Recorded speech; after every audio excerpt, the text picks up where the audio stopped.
to another episode of Ask a Brother podcast. I'm your host, Jeff St. James, and we're going to have a whole host of different people from different backgrounds coming in because it really is about building a community of like-minded people that's just open to listening and hearing from other perspectives. The revolution is going to be because of us.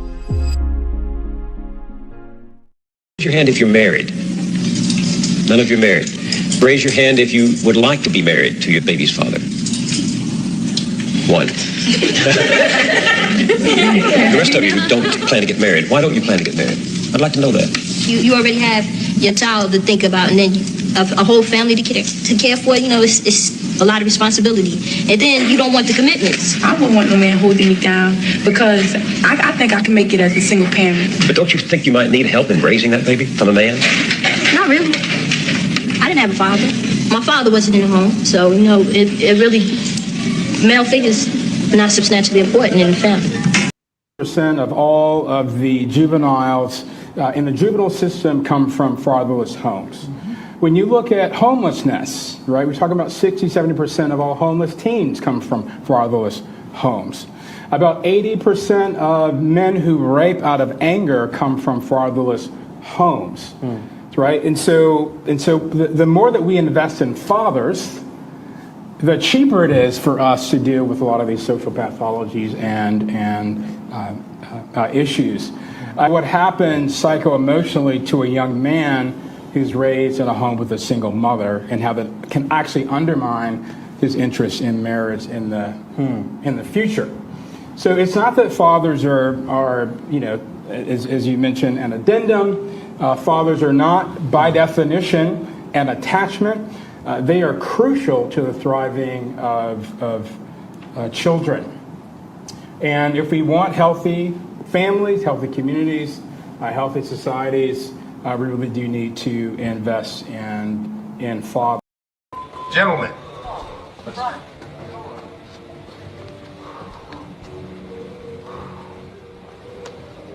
Enter.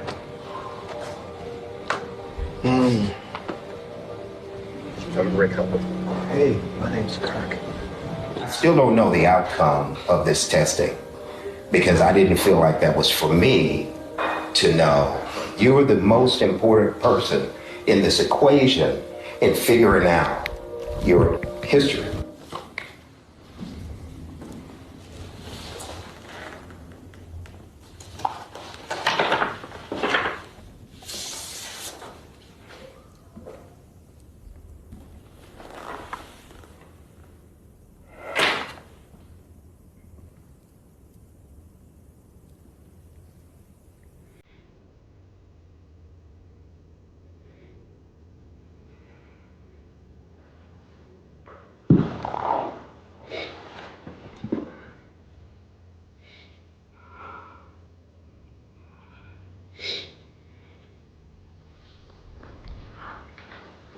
Sorry. A lot of grief. Like I think about, you know, Brother Paul Walker, and I think about John Singleton, your mother. Divorce. Both of my sisters died. Yeah, your sisters. People don't look at divorce as grief, but you did. You lose things, you know. You probably lost a lot of friends when you went through your mental health breakdown. Are you really, have you really taken the time to deal with all of that grief? Or do you just try to stay busy to avoid it? I'm doing the best I can with every 24 hours I get.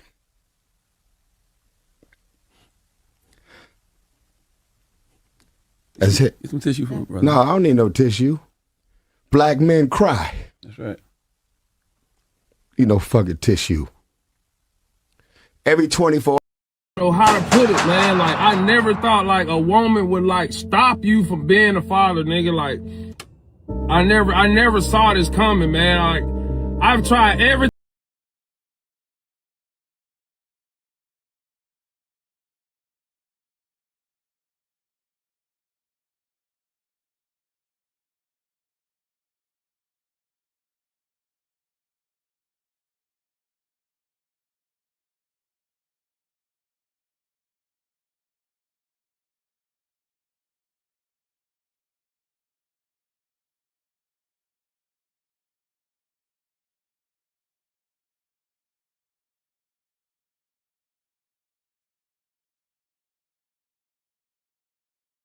Do not chase behind them kids. Don't chase behind that woman.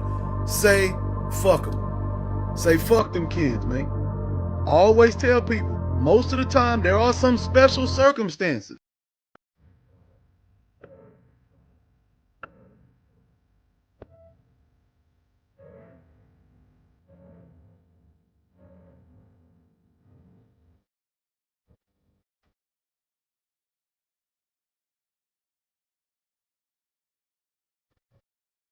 Alienating our child.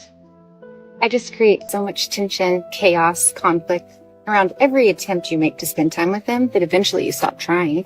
When you tell me months in advance about a trip that you've taken every year for the last 9 years, I'll wait until the plans are finalized and then suddenly schedule something that's bigger, better, more exciting on the same dates. And if it's not the same dates, I'll make sure the dates overlap. Then I'll pretend the dates were up in the air and that conversation never happened. I'll force you to defend yourself, to explain, and fight for every moment with our child, till spending time together feels exhausting. I'll pull our child into the conflict and make them feel responsible for choosing between us. When you finally step back because you're tired of the chaos, I'll use your silence against you. The distance I created becomes abandonment. The exhaustion I caused becomes lack of effort. The conflict I manufactured, that becomes proof that you're an uninvolved parent. I'll push you into submission and silence, and then I'll punish you for being quiet. I'm not alienating our child. That's because they mothers destroy sons. Now that I got your attention, let's take it to the comments and discuss. When the boys turn a certain age, the men come and get him and take him away from the mother because she can emotionally manipulate him. But since we don't live in our culture no more, we say what we want to say, do what we want to say. We tear our men down and then wonder why they don't make good husbands and fathers. Mothers destroy sons. His mother can speak to him in certain ways that destroy him in ways that can never be repaired. All right. Well, welcome to another episode of Ask a Brother podcast. I'm your host, Jeff St. James, and today is going to be definitely a pretty tough topic for, I'm sure, many people that's watching now, or maybe people that are going to be watching in the near future. But if you haven't done so, please make sure that you share this with at least 1, 2, 3, 4, or even 5 people. This will probably be one of my more important episodes that I actually put a lot of time into, a lot of hours into, and I hope that you all appreciate a perspective on something like this. So again, make sure you're a subscriber, make sure that you like this, and please make sure again that you share it with at least a couple people if you're going to do so. Weaponized motherhood. It's a topic that is often avoided. I think as we're reanalyzing or analyzing for the first time, feminism, women, how they're showing up in society, motherhood is often something that I think we don't really do a really good, accurate assessment about of all of the various different ways in which motherhood can actually be weaponized and used as a tool of control, of oppression, of abuse, and even outright neglect. And I'm going to go over some of the examples that both researching, looking in, and just my general thoughts. I'm going to show it, make it bigger so you all can see. When motherhood is weaponized, these are typically some of the ways in which it tends to unfortunately happen. And, I'm going to list these off, of course, but with that said, as you can see, the list isn't pretty. And as we begin going through some video examples of this, it's not going to be pretty. Some of you may have even experienced this. Some of you may be actually going through this as we speak. And the first thing that we did, and I just showed a few clips in terms of maternal gatekeeping, it's unfortunate. The variety of ways in which women can use their feminine woman status to kind of take advantage of, systems, create harm, discord, destroy their families, all in the quest of trying to apparently destroy the man who they either no longer love or perhaps never did in fact love. So I'm going to read some of these off. Maternal gatekeeping, wallet with a pulse, social media / public shaming, insulting, disregarding, fake pregnancy, i.e. trapping men, paternity fraud, Planned Parenthood membership, family court, false allegations, parental alienation, and using manipulation and abusing of children. So as you see, this list is not pretty. And some of you may be wondering, like, well, what exactly are some of these look like? So what I'm going to do throughout the course of today's episode is just give a few examples at least to each of them so that you can kind of get a little bit of a gist of what's kind of going on. So obviously, we just saw a few clips relating to the maternal gatekeeping. Now, I kind of reference this is where women can pretty much dictate anything and everything in regards to what happens with a child, strictly because they are a mother, whether it's visitation, whether it's medical procedures, whether it's interventions relating to discipline, or even omitting information that the father perhaps needs to know simply because he's the father. It's a vicious cycle that a lot of ladies, even women that are currently living with the men that are the father of the children, are doing. It's unfortunate when you think about the ways in which, like, I want to throw a scenario out there with you. I remember hearing a case where I met with a man and he talked about how his son had went through a transition surgery procedure that he didn't agree to and was allowed to be expedited and granted by the courts simply because mom agreed. And the fact that that wasn't something that required both parents' consent is scary. And I think with the state, I think with the way in which our society kind of functions, maternal gatekeeping is allowed, one, because it's socialized, and two, because it's often enforced. But a secondary issue that I've been noticing for quite some time, and it's going to make sense once I play some of these clips, the wallet with a pulse. This is the concept, and it kind of relates to a lot of these issues. Most men are pretty much only valued through the lens of what they can produce financially, and their views, general opinions, and perspectives on almost anything pertaining to the kids is almost not even a factor. Judges act this way, lawyers advocate for this, women want this, but simultaneously they tend to complain, which is interesting. They will reduce his role and perspective primarily to what he produces financially. And other than that, they don't need him for anything else. Mom gets to decide. So simultaneously, she'll say she has all this labor, all this invisible labor, all this unpaid labor, all these things that she's juggling. But if and when he gives an opinion or viewpoint on what to do with the kid, how to dress them, what school they should be going to, whether or not he agrees with certain medical practices or interventions, mom's going to ultimately make the final decision anyway, if she disagrees. And really, I just need you to pay for it. So if you're currently watching, I'm obviously about to show some clips. Please make sure you put a 1 in the chat or at least comment and let me know where you're watching from. And again, guys, make sure that you like, make sure you share this with at least 2, 3, 4, or even 5 people. I see that we're currently at 70. Let's see if we can clear this. I know this episode kind of came out of nowhere for a lot of you, but if you can, let's see if we can get it to clear at least 100 plus people. So I'm going to show some examples of what the wallet and the pulse thing looks like and how and why men are starting to wise up and starting to adjust to trying to prevent themselves from falling into some of these situations. You give up the man, you give up the resources. There's still men out there that is willing to protect their family no matter what. When I came to Iman and told him that I didn't feel safe, nothing else should have mattered. Why are we even on this phone arguing? I'm coming to you saying, yo, baby daddy, I don't feel safe. Like, niggas talking about they gonna off me if I boom, boom, boom. I'm telling you, I don't feel safe. Well, back in 2023, when I did, What are we talking about? What are we talking about? I've done nothing but protect him the whole way through. You can Google Tiana and Iman's divorce. All you ever see me speak on is begging niggas to stay out of our business. When you give up the man, you give up the resources. When you give up the man, you give up the resources. Too many of y'all think that you can break up with a nigga, you can divorce a nigga, you can leave a nigga, all this, that, and the third, and then you can still call on him when you need provision and protection. It don't work like that. It don't work like that, okay? Especially if you got a new nigga. Your new nigga is the one that's responsible for protecting and providing for you. Not your old one. Because your old one, he finna go get him a new one.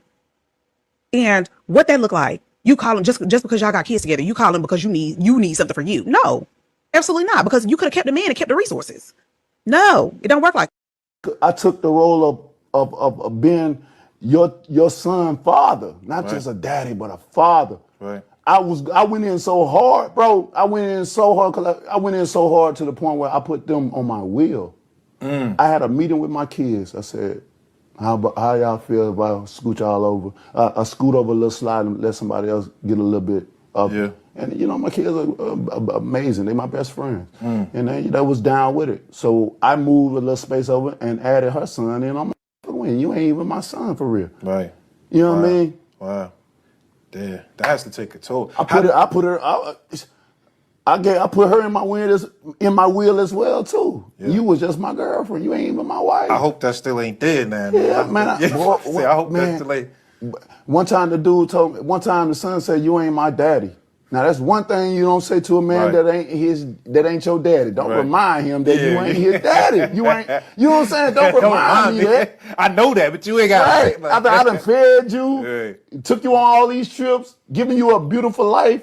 Yeah. I ain't your daddy. I put you on my wheel.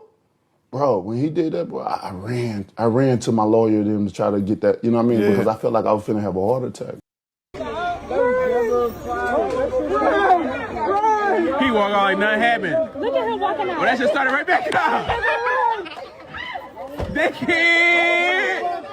That just started right back up. Look.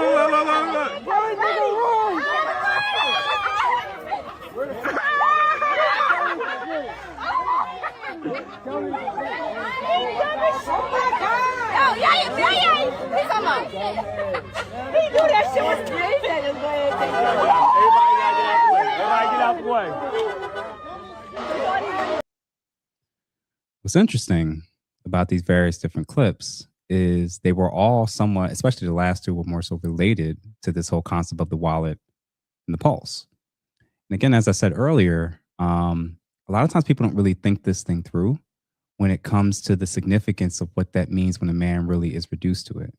Deontay Wilder, we saw how he reacted and responded to being viewed and treated that way, showing up in the place and in the space where the biological father was unwilling or unable to do so, putting the kid on his will, and again, for a child to feel that way, and again, I did hear a lot more drama that pertained to their relationship. When men unfortunately feel like a lot of times that's actually their lived reality, and most people don't actually care, and it's usually the people who benefit the most, which unfortunately happens to be women. When we saw that last clip, right, where when we saw that last clip where everybody's laughing about something, he's having a mental break, was burning up his own house and whatnot, and it was like, oh, just over Father's Day. No, this was a buildup. This was a buildup of being viewed and seen and treated as subhuman, only for what you can give, never for what you need. And for a guy to crash out like that and set fire to his own place, a lot of people, and funny enough, I think that was not funny enough. I actually think that was in Philly, but it's interesting to kind of process and think about that for a second, that everybody who saw that man that was obviously in pain and had this mental break where he came to the realization that he literally meant next to nothing. He literally meant next to nothing. And that was what he thought was his best outlet. It's crazy. It's crazy to think about. And it's one of countless things that, I think is one of the easiest ways that I think this type of over-evaluation or estimation of what mothers are doing and how much they're valued in comparison to how much men are, especially fathers, are often devalued. So again, we're almost at 100 people concurrently watching. So if you haven't done so, please make sure that you share it with at least 2 to 3 or even 4 people. I'm going to read through a couple comments real quick. Let's see who's in the building. What's going on, Quantra? What's happening, good brother? Welcome to the show. Dr. Thunder, what's going on, good brother? Hey. Who else is here? Salute, Black Man. What's going on, y'all? Shout out to Mrs. Plum, always faithful and loyal. And again, guys, if you want to support the channel and the brand, feel free to hit that super chat button if you have a question or comment or just want to show love and support. Thank you, Mrs. Plum, for that. King Comp Jordan, I hope he went on with life. And I see some ones are in the building. Detroit is in the building. Jerome, I kept receipts when my son came to me after he graduated high school asking questions. I took him down memory lane. Oof. And later his mother called angry and asked, why would I do that? You mean tell him the truth? And this is, again, a lot of times I realize a lot of this stuff gets this bad, and most of us don't realize it because we've never actually talked to our fathers. And we've never actually asked them, or maybe not been in a position to ask them, how they were treated, how they were viewed, and whether or not they were even allowed to actually be there, let alone be a father. So our first super chat in the building, Trackstar, thank you for the $20. This reminds me of Lean On Me. If you replace the school with the Black community, it represents exactly what women are doing. We just need a leader like Joe Clark to make the hard choices and sacrifices to help the community. I appreciate that, man. The unfortunate part is, so it's substantially harder when that type of man is demonized and not allowed to operate in the spaces where they're female dominated. The idea of trying to implement Lean On Me today, considering how far the schools have gone in terms of their socialization towards demonizing men that would actually want to do this type of work, is not for the weak, unfortunately. So I'm going to continue on. And like I said before, if you guys want to show love and support, definitely share, definitely like, and make sure, again, that you share with at least 2, 3, 4 people if possible. The secondary, or the third level, which social media and public shaming. This is a big one right now. And it really has kind of started happening a lot more as it relates to, social media apps, Instagram, Facebook, this thing going from a lot of things that are typically in private, or even women kind of sharing them amongst their social groups. Now this stuff is kind of being put out there via the internet. And there's 2 ways in which people can tend to use the internet and use social media when it comes to raising awareness about what's happening in their relationships and how they feel and view about men. And I want you to see the stark difference between this first person and even the corrections with, like, I think Media Man might have one in there somewhere. And then even how other people choose, particularly women and moms, how they choose to use the internet, almost like a bullying pulpit, to kind of shame their respective companions. Oh, that's nice. Nina, you can't do that. When did this become acceptable? When did it become acceptable for a wife to embarrass her husband, record it, and post it on social media? Why is that funny? Let's flip it around. Imagine if a man recorded a video of his wife sleeping and he threw something at her face. Would you find that funny then? Of course you would. And the most disturbing part of the video is it's not what she did. It's the thousands of you that are celebrating this. 6,904 of you. Look, when you have a kid, everything changes. Everyone's going to be exhausted. And everybody does need naps. And if he needs a nap after work, allow him to have that. Because guess what? Who says you're not entitled to have one as well? Who says that you can't take a nap the next day? Why can't you come up with a routine or schedule, work together as a team versus humiliate him? And if you ever wonder why men tend to fade away, not try in a relationship anymore, and not even engage with you, it's because of moments like this. These little moments add up over the years. Instead of doing things like this, work together as a team, respect one another, and guess what? You won't end up divorced. How hard can that possibly be? Firstly, when you look at this scenario, and he brought up the exact thing that I immediately thought of, we don't share this enough when it comes to, especially amongst men, acknowledging that women are so desensitized and so filled with misandrous hate that they either they don't know or don't realize or don't care that if the roles were reversed, all the comments would say the exact opposite. Remember, she can do this on social media. No one's going to ask that she get arrested. No one's going to say her kid needs to get taken from her. We are socialized to be okay with women acting this way and posting it online to try to shame and humiliate the father or husband who is also the father of their child. And it's very normal. And you see it quite often. And he alluded to it, the thousands of women who are endorsing and backing it. And imagine living with a woman like this. And why would you want to continue trying? Because if this is what she does on camera and then post it, how is she probably showing up emotionally, sexually, just relationally, right? So this is where I'm at when I think that this is a form of weaponized motherhood, where she gets away with doing this because she's a mom and we have sympathy and society's supposed to feel bad for how much she's overloaded. And here's this supposedly lazy guy. And he's not allowed to have down moments. He's not allowed to get a break. And she carefully curates the narrative where she gets the sympathy, she gets to bully him, humiliate him, shame him, and she gets encouraged and support from it. Weaponized motherhood. Let's check out the next clip. Just destroyed her marriage because she believes that her son comes first before her husband. You might be asking, well, why would she say that? Well, because he's a stepdad. But it gets worse. She went on to clarify that if he wasn't the stepdad and was the real dad, she would actually put him first. I want you to think about how crazy that is. So my husband told me that he doesn't love his stepson and that most of the time he doesn't even like him. And what do you know? Now we're getting divorced. Let's talk about parenting for one moment. Let's talk about it.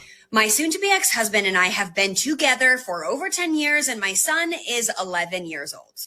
So it's not that just a couple of years that my soon-to-be ex-husband has been around. Sure. He has seen first steps, first words, first day of kindergarten, first day of every single grade. He's seen big milestones. He's watched sporting games. He has watched this kid grow up.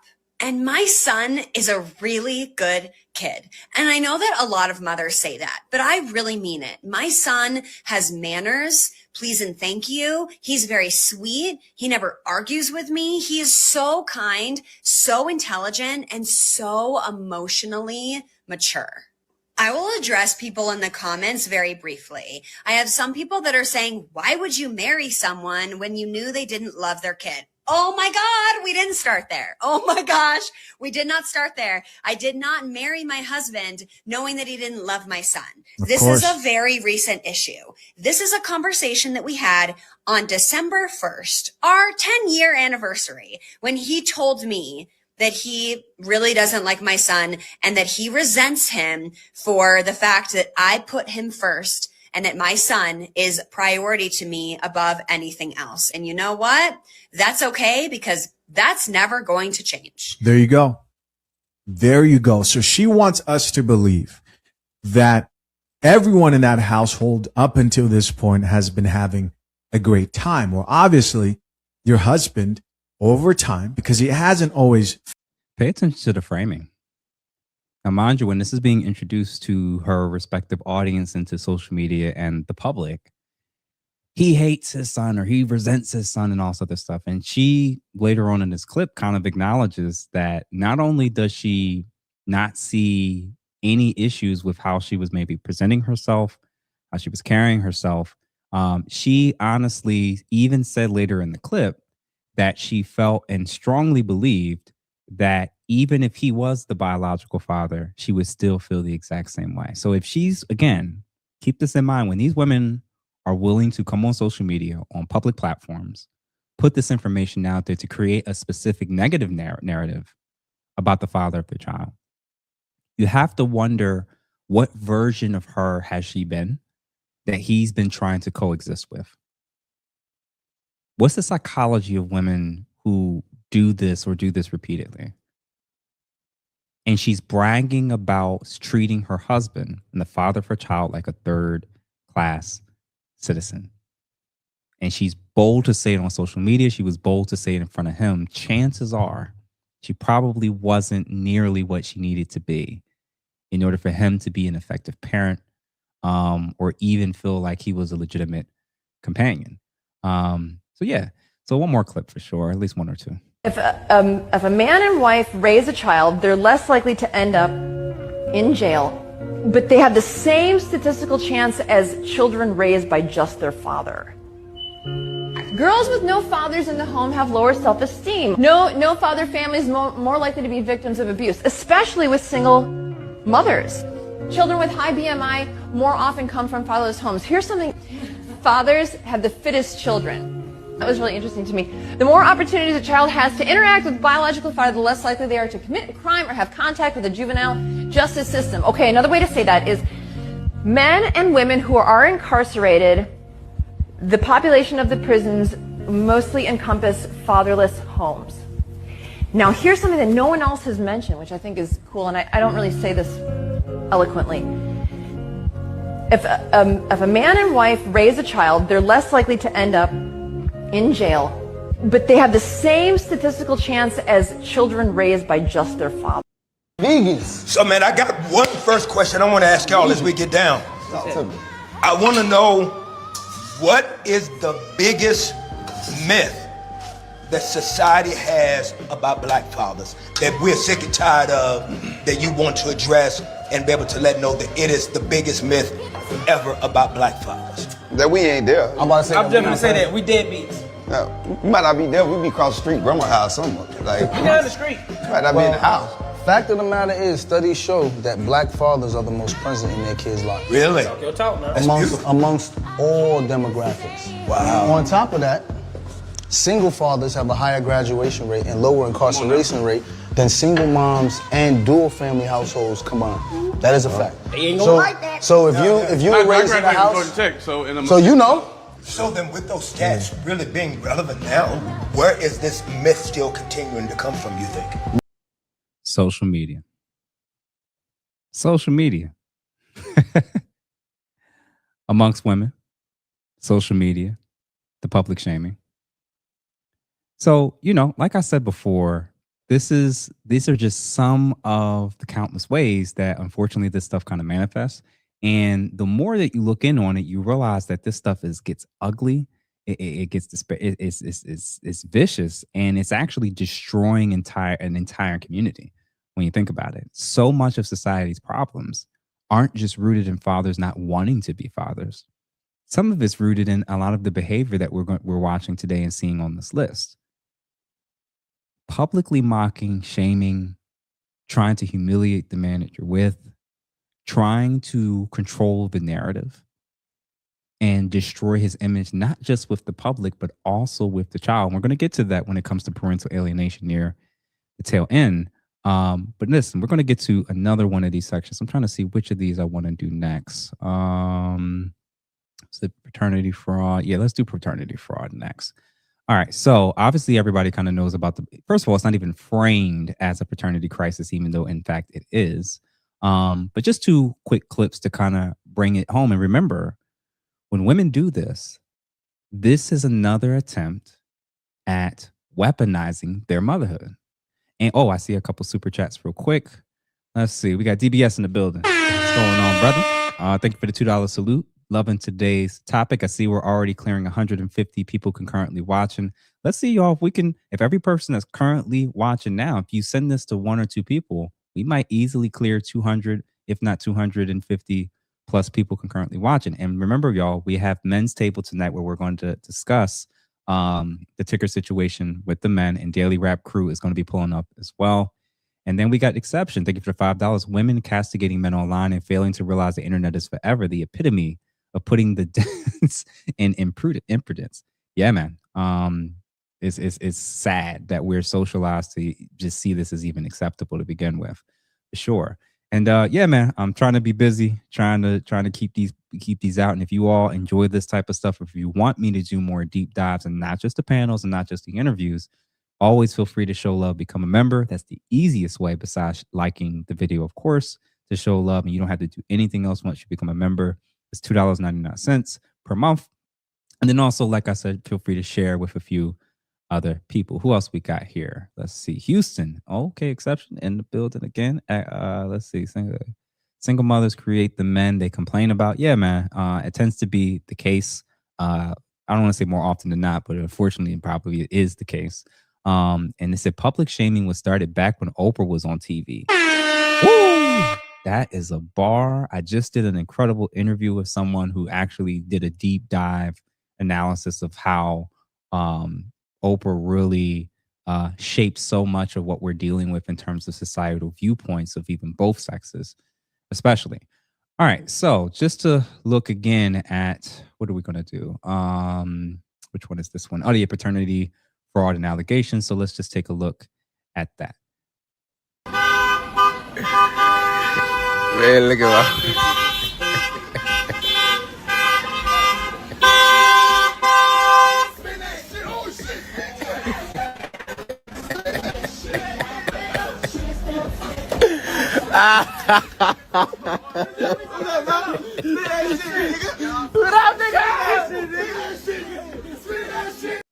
Y'all remember Amber Rose slut walk in LA?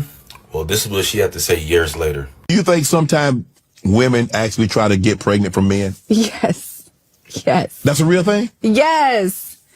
You've had girlfriends say, "Oh, I'm trying to." I've had girlfriends lie about abortions to get money, to act like they're pregnant. Yes, it's disgusting. This is why I stopped my slut walk, by the way. Yeah. This is why I'm no longer a feminist. Okay. Because I saw the dark side of what women can do.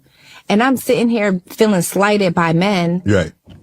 And then I'm fighting for equality. Right. And I'm like, the only equality is that you ain't either. You bitches are crazy. Y'all are really, you guys are extorting men, lying about pregnancies, saying you're on birth control when you're not to trap them. I mean, not to sound vulgar, but if a man comes inside of you and you say that you're on birth control, he trusts you. Right. Up that you would trap him like that. How a well-known hoe in the industry changed her mindset. She's no longer a feminist and she stopped the slut walk. A hoe who's known for finessing and tricking niggas sees how evil other women are. Yeah. So, yeah, man, this stuff is real. And the reason why it happens and why it's continuing to happen is because there's little to no consequence for manipulating men. This is a form of emotional abuse. And also, I don't know if people really have truly grasped the fact that all of these women are thieves. Every single woman that's done any of those things above has stolen from that man. His time, his energy, his resources, and I would even argue she's stolen an aspect of his life. It's theft. And we have to start viewing it that way. So if and when you find out a woman has done these types of things, or she thinks there's nothing wrong with it, or the worst, the second, not as bad, but almost as bad, is that she excuses it when other women are doing it. Fellas, you got to run. What they say, protect your seed. Now, this is where I really wanted to get to. Planned Parenthood membership situation. When it comes to abortion services being seen more as like recreational use, it's not about, a risk of their health or anything like that. This is a get out of jail free card. And I would argue that there's so many things that are a problem when it comes to, like, I have in there, not only is it about recreational use, we've now seen evidence, we've now seen women say out loud on the internet that they're encouraging other women, especially Black women, if they find out early, or even if not early, that they're having a male child, they're encouraging them to get an abortion. Gender-based abortions in America, if they find out that they're having a boy. Weaponized motherhood. What else do we got? What else to say? Using it as a weapon or tool to control or get back at a father. Have you ever heard of women threatening to get an abortion? Or getting one to spite a man? Weaponized motherhood. So shockingly, man, this is brutal stuff to see. And of course, when we ask, well, how did it get this bad, and why is it to the degree that it is? It's because it's enforced. It's enforced.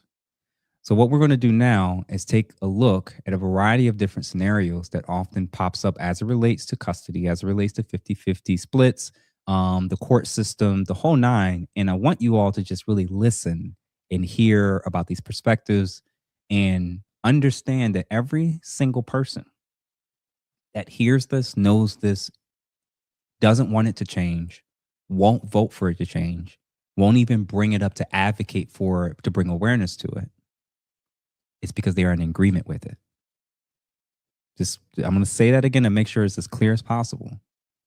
If a person hears this stuff, knows about these things, has utilized them, doesn't want them to change, doesn't want to bring it up or even address it, and doesn't want to push for it to be brought to the forefront of discussion on political campaigns and actual agendas to address these issues, it's because they agree with it. That might mean it's your own mother. That might mean it's your own sister. It might even be the woman you're laying next to. So let's take a look and let's see what you all think. If you can't financially take care of the baby, then give me the baby until you financially get correct. Point blank, period. He said, and then bitches was in the comments, that's not right because that's the mother. All right, well, you're not a fit mother right now. Give me the child 24/7 and I'll figure it out with my kid. I'm not taking care of you because you're not my bitch. Yeah. Because if I was down and out, fucked up and homeless, you would go on the internet and tell the world that your baby dad is broke and can't take care of the kid. Yep. Court orders 50-50 custody, which is equal time, equal rights, and equal responsibility of children. Why is there still a custodial parent? And why does it always seem to be mom? Here's what's wild. We live in a world where women have fought for equality, and we should have it. Equal pay, equal opportunities, equal everything. That fight was valid. And ladies, we got that. But somehow equality goes right out the window the moment a mom gets a child support order written when they have 50-50 custody. Mom have the same number of days as dads do. They are both feeding the children, clothing the children, keeping the lights on. Dads are already financially supporting the children in real time every day they have them on their 50% of the time. So why are dads writing a check also? To say a mom needs a monthly payment when custody is truly equal is actually insulting to women. It infantizes us, but I guess it's okay to let the world know that you aren't a strong, independent woman because accepting that order when moms have 50-50 custody is saying, I can't do this without a man's money. That's the opposite of strong and independent. That's the opposite of equality. But some moms want equality in every room except two of them. The one where the child support check gets signed and written out to them, and the other one where they get custody of their children because they're deemed that the children need them more. Either we're equal or we're not. Pick one. Because what I'm hearing is a lot of women saying, I can't even take care of my children on my 50% of the time without the support of a man. That doesn't sound like women empowerment. That sounds like women's inability to be a parent. Woo! If you really hear what it was she just said, think about this logically. And I've actually said this in front of women. And of course, I don't know why I allow myself to be shocked at this point. And they still don't get or understand why, if it's truly 50-50 custody, why is money even being awarded in either direction? Because it's still not being treated as 50-50 custody, even when it's being ordered to do so. Because they're still viewing one parent as the primary custodian, the actual parent. And she made up a great argument. Any woman that is telling you that she's against the idea of automatic 50-50 custody, except and excluding cases of actual abuse and danger for the child, she wants that to always be a trump card that her and other women can always use and take advantage of if they think they need it. You may find this out, that there's women in your life that think this way. They would never want it to be like what happened in Kentucky. The divorce rates plummet. Women are staying in relationships. Turns out the thing that they're saying, it's not about the money, it's not about this, it's not about that. You change one factor. You change one thing. Divorce rates plummets. So apparently it is about being able to maintain primary or unilateral ownership and custody over the child. It is about the power. It is, but in some of these cases, even about the money. Let's look at another clip. And real quick, everybody, and shout out to everybody that's currently pulling up. We're almost at 200. So shout out to everybody in the last 5 minutes that did so. Make sure, guys, that you share this. I always say it again. The only way this platform gets bigger, and we just cleared 90,000, y'all. So we went from, listen, just hype, just share. We're going to clear 100K in no time because of you all. And it's only if you share, only if you like. So, and make sure you subscribe if you're not. So yeah, thank you for this commentator. I think her name is like Mom something. I have to look her up. I'm hoping to actually get her on the platform pretty soon. I'm going to be reaching out to her hopefully this month. Let's take a look at a couple more. Going through a divorce since 2019, before COVID. And the reason my divorces last so long is because I've been fighting for my children. My 2 sons, I have not seen them since July 4th of 2019. I haven't talked to them. I haven't talked to them since then as well, excuse me.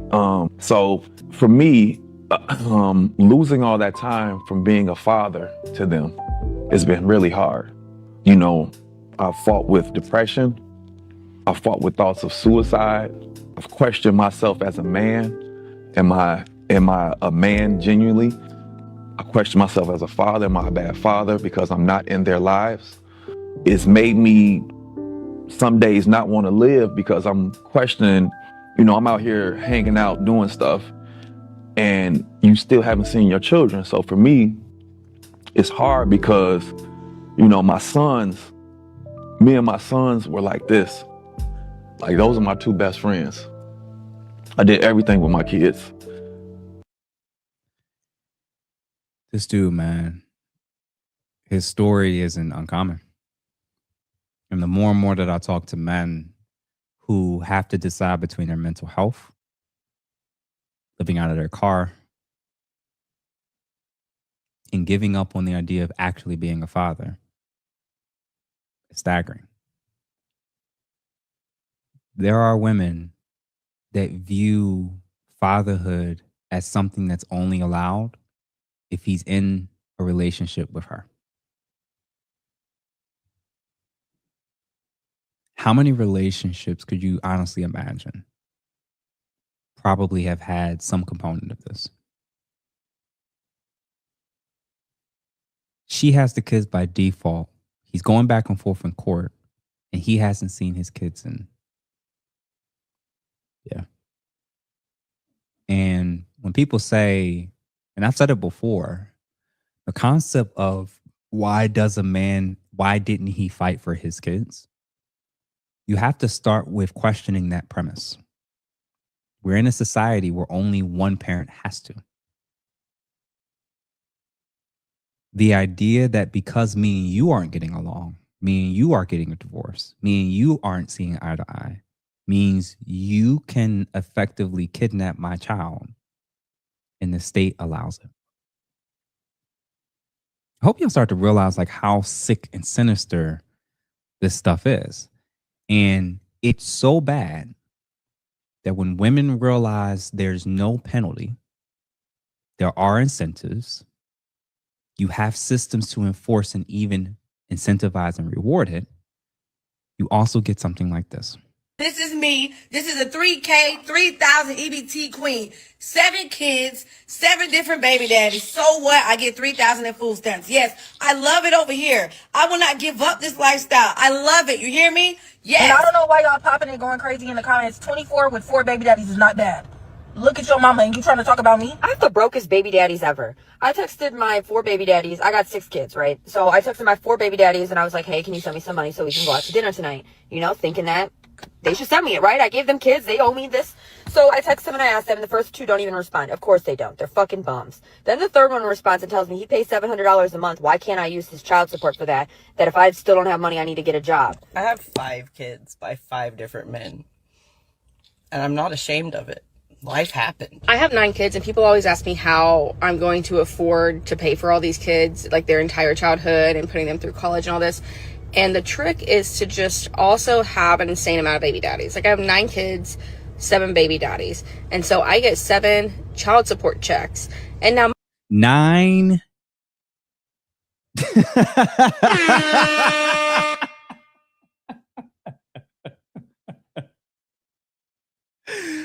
Oh my God. So on the one extreme, when it comes to weaponizing motherhood, you got the Planned Parenthood memberships where they're going in twice a year, bragging and boasting about empowerment, being able to take full control. And then you have situations like this on the other extreme. This is weaponizing motherhood. Once you're a mother, you can do what you want and live a life on another person's labor. Just guaranteed yourself 10, 15, 20 plus years of support for you and this child. You don't have to love him, you don't have to love the child. And the state is going to reward it anyway. So let's see what's going on with some of the super. Let me finish this because I don't want to forget this. Most of my baby daddies make pretty good money, and one of them I actually get 40% of his paycheck somehow. People are so bothered by me having 4 kids from 4 different men. I'm gonna like honestly keep talking about it forever. Like deadass. I didn't know it was so frowned upon. Like, oh my God. Yes. So when people are saying that men are exaggerating in this space, that men don't know what they're talking about, that these women are everywhere. Did you see different racial groups? How many men they're talking about? And each of them extracting resources for multiple paychecks from multiple men, and doesn't even have to be with those men. And clearly they're incapable of taking care of those children on their own. So the state says, the family court system says, yep, let's stick them with mom. We got to keep those beds filled with the private prisons. Weaponized motherhood. Let's see some of these additional super chats. I see we got a couple more. My guy Mauricio, what's going on, brother? You're giving a voice to the voiceless. Yeah, man. I think talking with my own dad and talking with my own dad, talking with other men who are going through it, talking with family members who found out much more information as adults about things their dads experienced. Wasn't that our dads were perfect by any means, but hearing perspectives that we would have never ever heard that were true from the other side of the aisle, and realizing that you're trained to not acknowledge or identify mom's or your mother's flaws, shortcomings, or even outright disgusting behavior that can contribute to why fathers end up not being there. When, remember, we have a term, deadbeat fathers, deadbeat dads. What do you call women like this? What do you call women like this? Where they at? Here they go. What do you call these women who the state endorses? Props, backs. And they are everywhere. Some of them dress better. Some of them dress nicely. Some of them are more classy because it's only one that they're doing it with. I understand why there's a level of anger and bitterness and hatred in this space. Of course, I don't want men to stay there indefinitely. I don't think it's good for you. And ultimately, I do think that there's a reason why men that stay there often end up giving up on their lives. But this stuff is insane. And I see we're at 230 plus people concurrently watching. So guys, we're so close to the 250 mark. I always try to aim for that. So please make sure that you share with at least 2 people. And if everybody shares right now, we're definitely going to hit that mark. And then Mauricio, again, he writes, my mom always rolled her eyes when I said that women are allowed to kidnap children when I was a kid, but we didn't live with that. Women are allowed to kidnap children. Wow. So yeah, as I said, when you really analyze and review a lot of these things, it's brutal to say. And that was obviously the court system. I want to see if I have any alienation clips in particular that I'll see. I do, actually. And again, if you thought the videos I shared earlier were bad, you're going to realize and see how sick, evil, and bad many moms actually can be, and how even in conversations about how parents show up, how often I think people don't realize you ignoring this, you downplaying it, is going to actually have social consequences, societal level consequences. And this stuff is so bad and so disgusting that I think it takes a while for people to realize we are in real time as a part of this community, this online digital community of people sharing men's perspectives, father perspectives.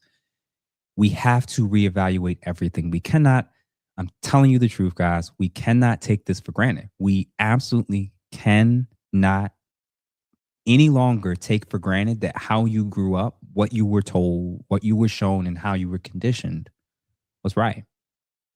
So let's look at some of these clips and you'll see what I mean in terms of how serious this issue actually is. What's false is that you think things that do not matter to me today. One sec. There we go. Put it back up. Jonathan? What's false is that you think things that do not matter to me today It matter doesn't care more if it matters to you. It than the matters to trauma God. that you It doesn't caused by matter. being the way you are. Okay, tell me what trauma. What trauma did you have? Watching you. Now listen. Listen carefully to what he says, what the accusation is. Whether or not she downplays or denies it, ever acknowledges the pain that she caused, and who she ultimately does blame. And how many boys and men and people experience this, ladies included, from their own mothers. Domestically violently have altercations with your kids and multiple men. What multiple I would men rather do I have? be in an Nate, I would tell- rather tell be in them- a tent Tell the chat what than to multiple watch men. my mom and her Tell daughter the chat fight a man you- that my you- mom is laying because down you didn't with. help. That's why you. Why would I? It's okay. We didn't need your help. I was 9 years old. It don't fucking matter, nigga. If you was 3, you was supposed to help. You want a 9-year-old to help you fight a Jonathan, grown man. all I'm asking you And that's is, why you knew that that's wasn't why your I fault. evaluate You my knew dad that the wasn't- way I do. you Because knew- listen to you. Jonathan, I never had to your dad fight shot a gun in nobody the for air my at me. dad. I've never had Your to dad shot a gun in the air. compromise myself at 9 years Are old you okay? to fight somebody for Are my you dad. okay? My dad is responsible and grown enough to not put his That child robbed you for in that $100,000. predicament. What are you talking Did you about? say he robbed you? Look how she talk about a 9-year-old, chat. But did you help us? Because me and my sugar daddy ain't never had a domestic violence, not never in your motherfucking life, and you know it. Maybe I'm the crazy one, but all she was supposed to say was, "I'm sorry for putting you through that in your childhood." But instead, she attacks him and tries to make him feel like he was a sucker for not putting up or standing up in a situation that he wasn't even supposed to be in. She created that situation and then try to call him a punk and all this other thing, and then at the end, she decides to brag about being a prostitute. Me and my sugar daddy ain't never. Bro.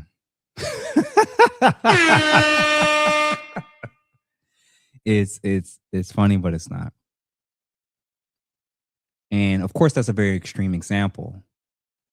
But how many times have you tried to tell your mom about what you remember, what you saw, and they would attack you, shame you, guilt you into focusing on all the sacrifices they made, and ignore the harm that they actually may have actually done or literally did do?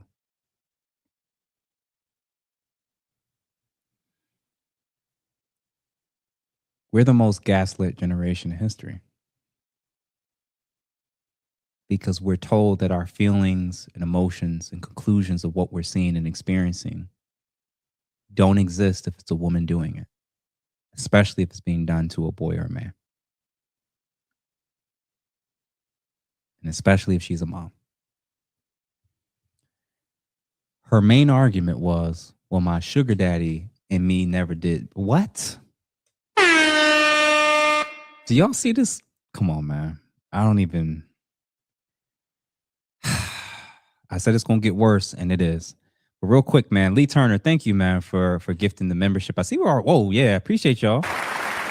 We just hit our 255 mark. So listen, y'all, well, let's keep on going. I'm going to be wrapping up pretty soon. So please share this. Please make sure that you like this and feel free to hit that super chat button if you haven't done so, if you want to show love and support. And again, make sure y'all comment in the chat. I do get a chance, me and others that are watching this, periodically we'll get a chance to just see what you all are commenting on.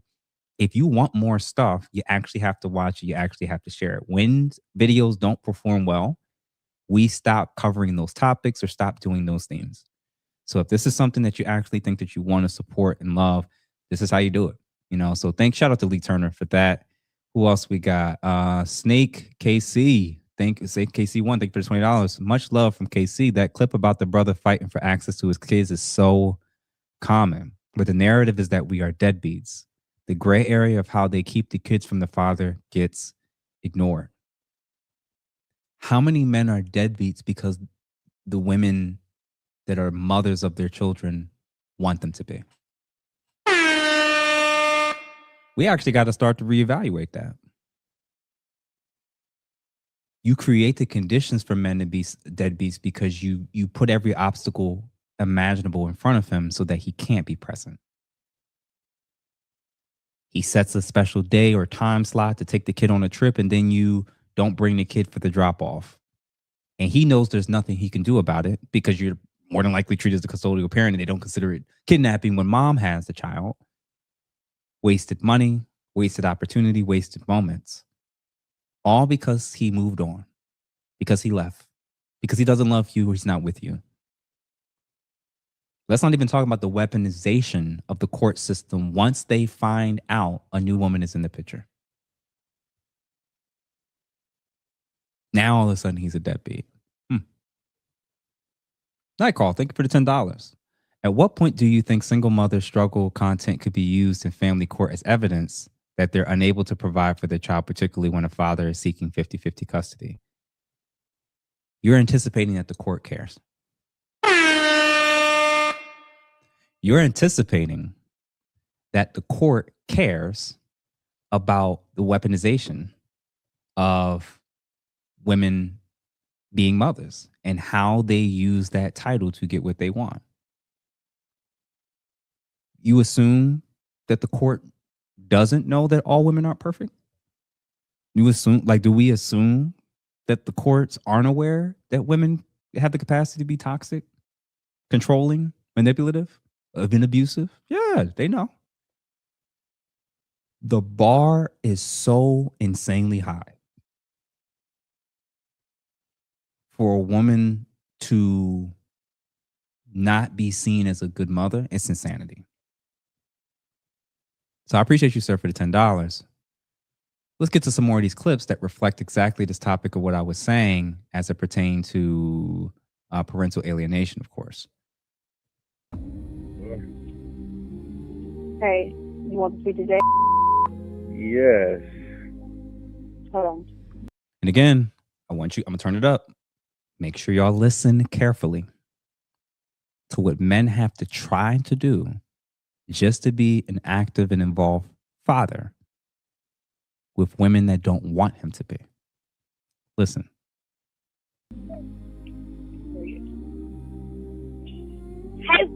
Hey, Daddy. What's up, man? You sound like a big boy, man. I miss you. I miss you too, Daddy. I really do miss you. I want to see you tomorrow, man. I'm going to ask your mom, can I come see you and we go get something to eat? Okay. I want to go get some lunch. Me and you, what you want to eat? I want to eat macaroni and cheese. All right. That's what we going to do then. We going to eat macaroni and cheese tomorrow. Where y'all headed to? Where y'all about to go? What's converting color? You say what? Converting color. Can Verdon come? Yeah, Verdon can come. Okay. Yeah, I will see you later. All right. Bye. Let me talk to your mom. Okay. Hey. Yeah. I want to take him to get macaroni and cheese tomorrow. Is that all right? Tomorrow? You didn't even ask what we had planned. I'm asking you now. That's why I said, is that all right? You didn't ask me anything. You just said, I want to take him. You didn't say, what do y'all have to do? Or anything. We have to go to church tomorrow. I know that. That's why I said, is that all right? Is that all right? If you say no, that's fine too. Okay, well, it has been another time. Tomorrow's not good. All right. Other than that, can you at least answer the phone when I call to talk to him? You can okay. That's not my first of all, I pay my phone bill. You don't tell me what to do or how to answer my phone. So how else will I talk to him? He don't have a phone. If I see when you call me, then I answer and when he's with me. So you don't ever see when I call. Okay, but I sure will, Fred. I will. All right. Have a good day. I said it about politics, and I'll say it in reference to parenting sometimes as well. When it comes to politics, especially in this community, Black women see themselves as the Black community, not a part of or apart from. They see themselves as the Black community. So as long as their needs are met, the political party that they support are doing a good job. Many women also see themselves as the only parent. Reasonable things that are being asked, shot down, made difficult. Trying to negatively emotionally stimulate a man to crash out, make him give up. Being difficult just for the sake of it, out of bitterness, resentment, anger, jealousy. Some of the worst people that exist on this planet are mothers. Reasonable things this dude, and you saw how he was trying. You heard it. I think about all the guys, including myself, who had that conversation with their dad. I remember when my dad, I remember the night that he left the house. I was downstairs in the living room, laying on the couch. My parents had a really bad, brutal argument. And, you know, he did his walkthrough and packed his stuff and came down the steps with the suitcase. And he looked me in the eye. I think I was like 13, 14 at the time. And he said, you know, you're going to be the man of the house now. And our relationship was strained at one point, but we still maintained some type of form of contact. And thank God my mom, you know, constantly encouraged me to still check in on my dad or call him or ask if my dad did call. And she never actually did say anything negative about my dad all the way through. I remember those conversations when my dad would call and say, man, you know, our hour together or whatever time we had would often be over food. Where did I want to eat? Or what did you want me to bring for food? And those were the few moments that we had while he was figuring out life and trying to adjust to the new norm of not seeing his kids every day. And I realized, man, that reimagine that I wouldn't have even had that if the woman we had just played was my mom.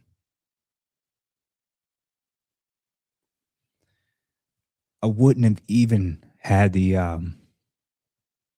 very, very little bit of time I would have had with my dad. I would not have even been able to see my dad if I had a mom like that. And I don't think you can really, truly imagine what that's like. Of how precarious a father's involvement is really often related to just how the mom feels. Even with a dad that wants to be there. I'll play a couple more clips and then I'm closing out. And I thank you everybody that's currently watching. We're actually getting pretty close to 300 people concurrently watching. So if you haven't done so, feel free to show love, show support on this particular episode relating to the weaponization motherhood. And I keep playing this particular scene. This has been I've seen this scene for years and I keep coming back to it because the mindset, there were so many things that I paid attention to during the scene that really, really stood out this particular year as I'm starting to do this type of work more. When the documentarian, you know, the documentary person, I forgot his name, he asked the initial question, how many of you want to be married and how many of you want to be with the father of your child? And one girl raised her hand. And you see how she covers her face, almost in shame and embarrassment, not wanting to stand out from the group. And over the course, you hear each young girl saying the same thing. I don't need a father. I didn't have one. But there was another scene. There was another moment as we were watching and listening that kind of stood out to me that I think adequately explains what it is that we're seeing in our culture. It was a scene. It was the last girl, that young lady that was talking. This one. And as she was talking, She said, I don't see the point of a father. I didn't have one and I don't need a man or a father in this scenario. Who is she holding while she's saying that? What she said and what you see on the screen is the mindset of this country. It's the mindset of millions of women, judges, lawyers, and a large segment of society. When I said before that, in regards to the Black community, that Black women really tend to see themselves as the Black community, they also see themselves as the family. Me and my child are the family. Fathers are either a bonus or not needed. They're not seen as a requirement or essential.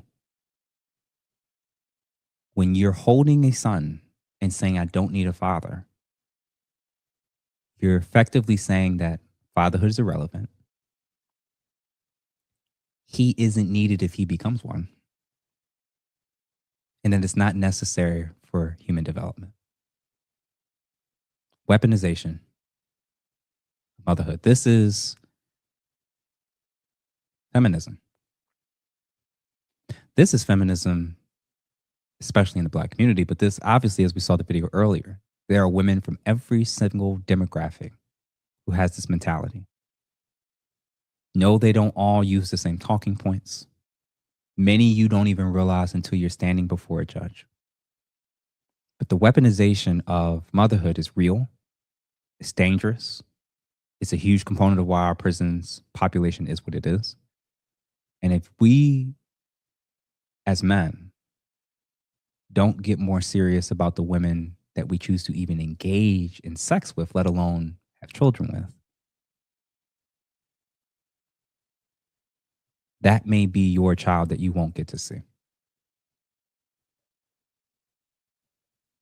And when I said about the societal bias of only being able to see things through a woman's lens or a mom's lens, see if you can catch, and when I say this, pay attention carefully, because as you start to realize how much society is gynocentric, feminized, and biased all and skewed only towards only being able to see the best in women or the best in mom and the worst in dad without any information, you'll start to be able to understand the types of people you should be doing life with and the types of people you should be avoiding and staying away from. Men there needs to be a reset within men. Honestly, I will agree with you, but that's on both sides of the fence. I agree, but I'm just saying, why as a woman do I have these trust issues? Because it came from maybe my father. It probably came from my past. And your father was raised by a mother. Right. He wasn't raised by his father? And why was his father not there? Let's talk about that, though, because because maybe the mother alienated him out of her life. Really and you're talking to a man. Oh, man, I knew you were going to say that. No, and because I don't never get to finish my point. Let me just say my point. Because you hear these other statistics like, oh, all of these men, 80% of men that are incarcerated were raised in single mother homes. Well, where were the fathers? And why were these men creating these crimes? And even if you weren't with the mother, why weren't you present in your child's life? Why couldn't you be the person that could talk sense into your son?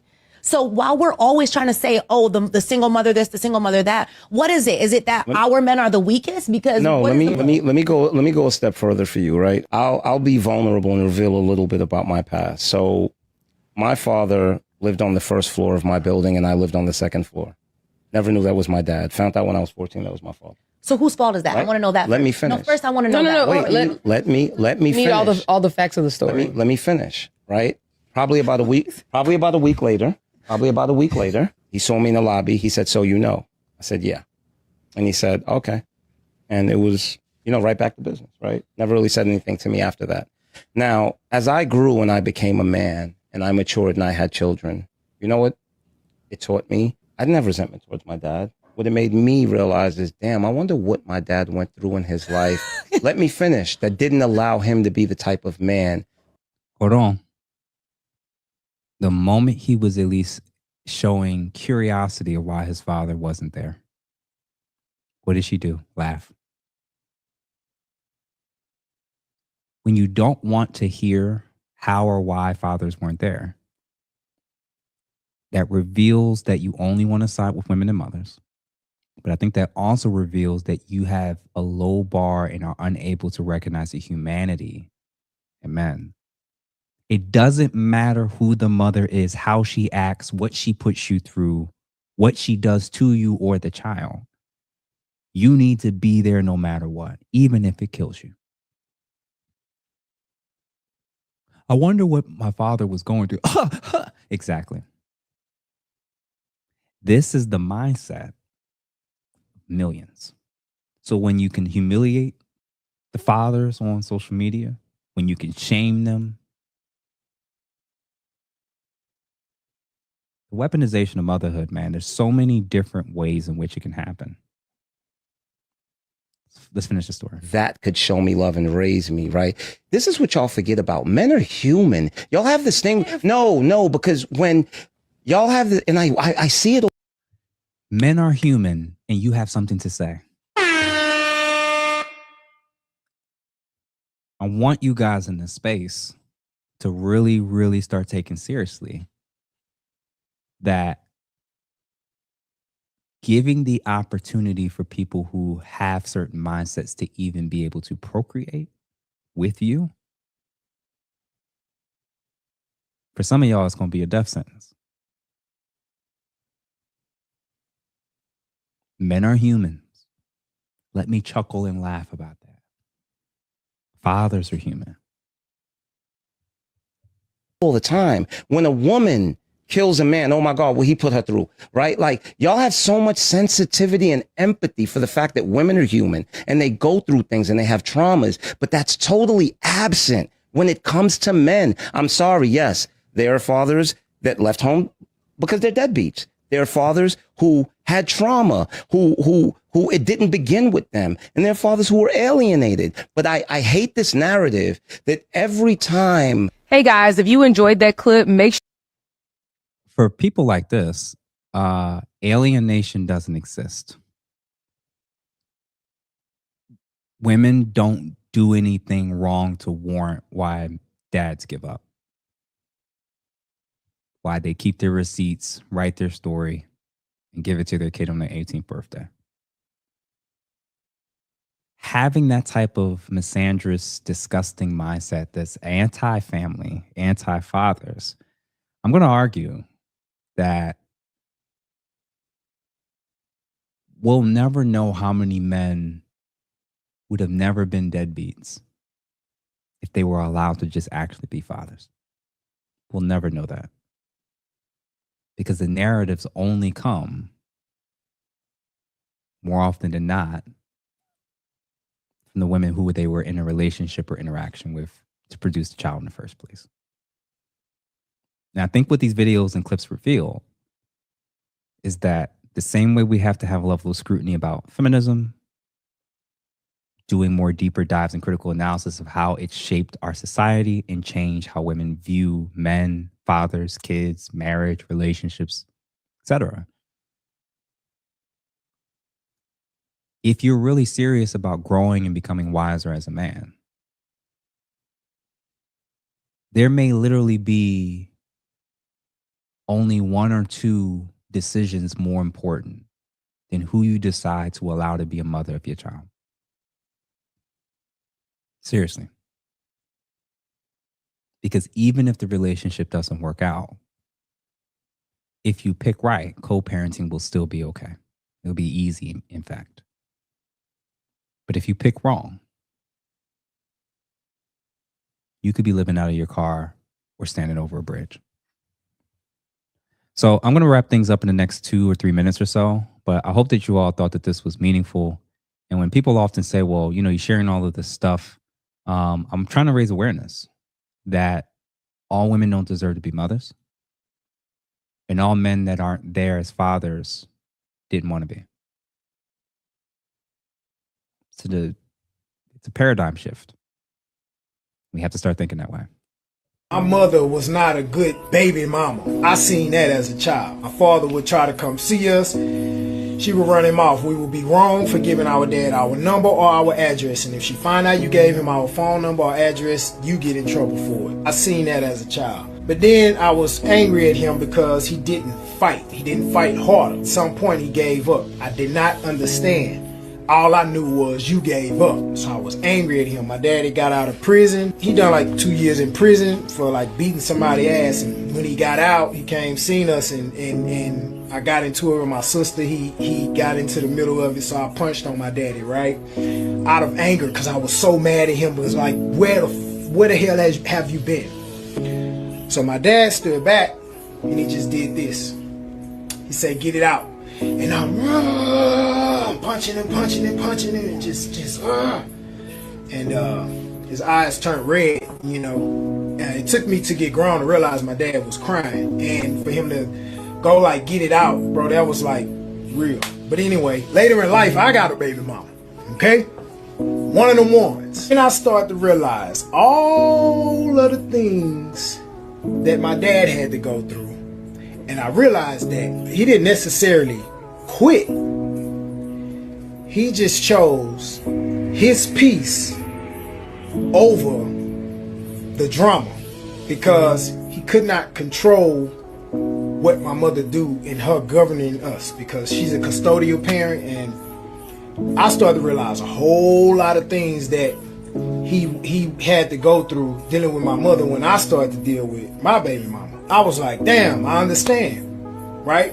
But one thing I understand mostly is my dad has a name. That name is the name of a man, but that man used to be a boy. That boy went through some things, right?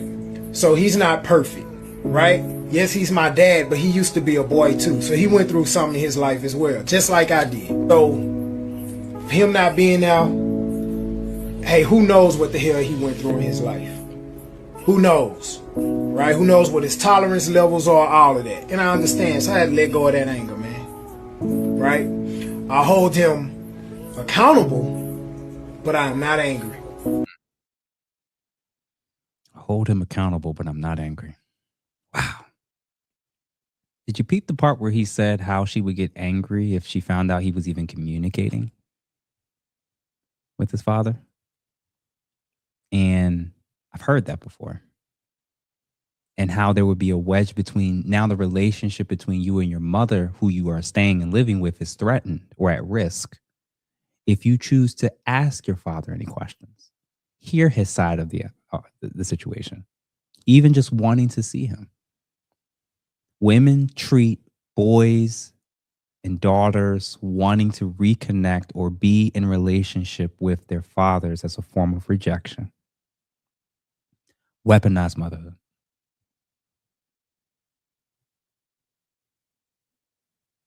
Yeah. You guys know the number one outcome or the number one indicator for how children grow up to thrive, whether or not they actually do? I thought it was the daddy in the house. Absolutely not. What's Believe that? it or not, it is the quality of their mother's happiness. Wow. That mindset is what's destroying civilization. That mindset is what every single woman we've seen today has. It's what she wants. And it's her happiness. Finished watching a video of a guy telling other men not to become stepdads and to let women raise their children on their own because there was no benefit. Now, because I listened to comprehend instead of listening to respond, I watched the whole video and all the reasons he named were valid. He was in a marriage to a woman with a young son who he pretty much raised for years. And when they decided to split, she cut off all contact, communication, everything, because she said it was her son. There is no benefit into raising somebody else's child and pouring into them for years for you to really have no control over the child. I'm going to go as far as saying it's really no benefit into being a step parent in general, because you take care of somebody else's responsibility. And most of the time you don't even get back the bare minimum of respect, you know, from the parent or the child. So yeah, I'm going to go that far. I know it's going to be an unpopular opinion. And he said a lot of women would disagree because of course they want men to keep continuing to take care of other men's responsibilities. But I'm like I said, in general, I'm gonna go being a step parent in general for men or women. There is no benefit. Dad pulled me to the side prior to my wedding and had a conversation with me. Why are you marrying this young lady? Like, I'm not saying you shouldn't. I'm What's your asking reason, you, though? why are you Yeah. doing it? We had a genuine conversation. I was like, to be honest, there are certain things that hurt me about you not being under the same roof with me while I was growing up. I don't want those feelings or experiences for my children. Yeah. That broke my dad down. He was like, I understand what you're saying. That's not the reason to marry this young lady, though. This is my charge from God to have this conversation with you as my son. Though you think you're not making the same mistake I made, you're equally making a mistake. It's a different color. It's going to affect your son in a way that you don't even know yet. Looking back from today to then, I absolutely know what he meant. And he was absolutely correct, 1,000%. So My dad had the same conversation with me, but not from a place of he didn't think I should marry her, but he was trying to make sure that I was certain. yes, Looking back, it appeared that the first pregnancy that was lost put everything in motion. It really didn't. We were down the path and that happened. And he was trying to make sure that, are you just trying to keep your word? Or is this actually what you believe is right for you? And I think that's where I wanted to kind of close out, where we have to seriously ask a lot of questions. Like, it's bad enough if you get a woman pregnant that you know you can't do life with. It's another thing to marry one that you can't do life with after and have a child with them, or multiple. And we as men, if we're going to start taking real accountability and real responsibility for our choices, yes, people can change. Women can change. Something tells me many of the women that we've seen today, there were signs. There were signs. So to close things out, let me get this off the screen. Boom. What do? We got to get serious, man. When it comes to threatening your vote, if your region of the country doesn't operate this way, and not even being willing to do life with women, seriously, romantically, let alone sexually, who don't also agree with you. We have to begin to avoid not procreating with women that believes that everything we've seen today is normal, it's okay, or come up with excuses for why their mom, and other women can get away with it. I've criticized Ebony K. Williams about her intentional single motherhood approach with, getting a surrogate, having a child, and then going out in the dating market as an older Black woman who has the most insanely high expectations in the world. However, I think if you are a man that can afford it, the only reason why I would advocate for men to be open to the possibility of doing it, as far as abroad surrogacy and bringing a child back here as your own, and you being the only one that has custody, is A, because the dating market is typically not treating men and women the same. And two, because the court systems are rigged against you the moment you and that woman is no longer going to be together. If all of the court systems were changed and everything was 50-50, absolutely, I would say that I wouldn't do that. But they're not. And if you're going to be smart and intentional, you don't want your genetic line to end with you at the end of the family tree. That's something some men are seriously pursuing, while they still can, while it's still indeed legal to do so. Of course, you would imagine who are the groups that you could imagine that are now fighting to try to shut down this abroad surrogacy that now men are now using to get around and circumvent the child family court system. Because any woman that comes into your life after that, she'll never have the rights to a child that is only yours. Obviously, prenuptials and custody agreements prior to further commitment. Adopting children, similar concept. where you have sole custody before engaging in the dating market. Now, mind you, you as a man would mean that there's going to be less women that are interested in you. But realizing that the woman that's willing to step up in that role and be there and fulfill that role while simultaneously not being able or willing to get any type of custody of that child, at least you know that she's in it for those reasons. Obviously, not having children as well at all is a viable option. And then background checks, looking at her social circles. And that bottom part, where are the fathers? Perhaps, as men, we have to get serious about not letting women be the only ones that do background checks and do real assessments of what's around them, the culture, the environment, the family they come from, and not focusing just on if I like her and she looks good.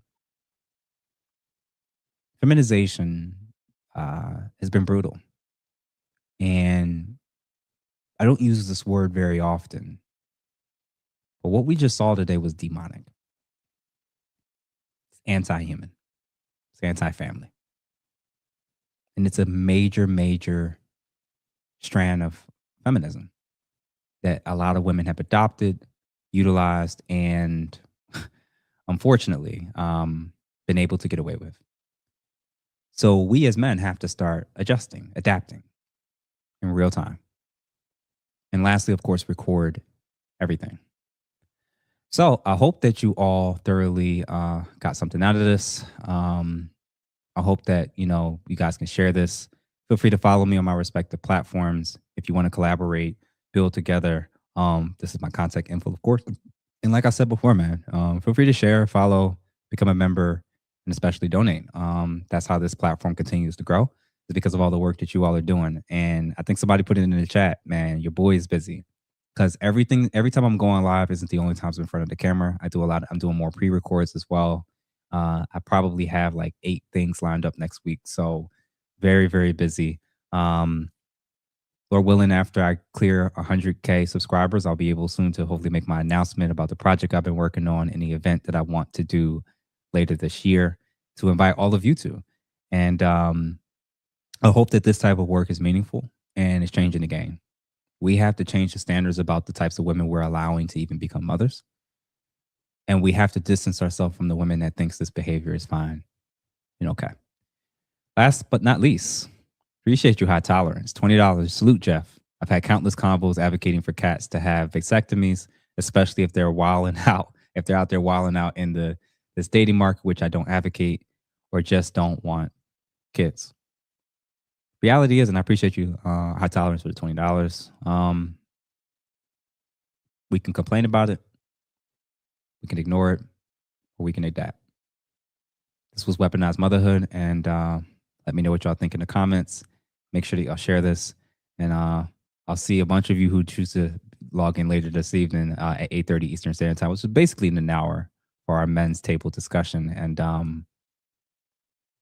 hope this goes somewhere. So let me know what y'all think. See y'all soon. Peace.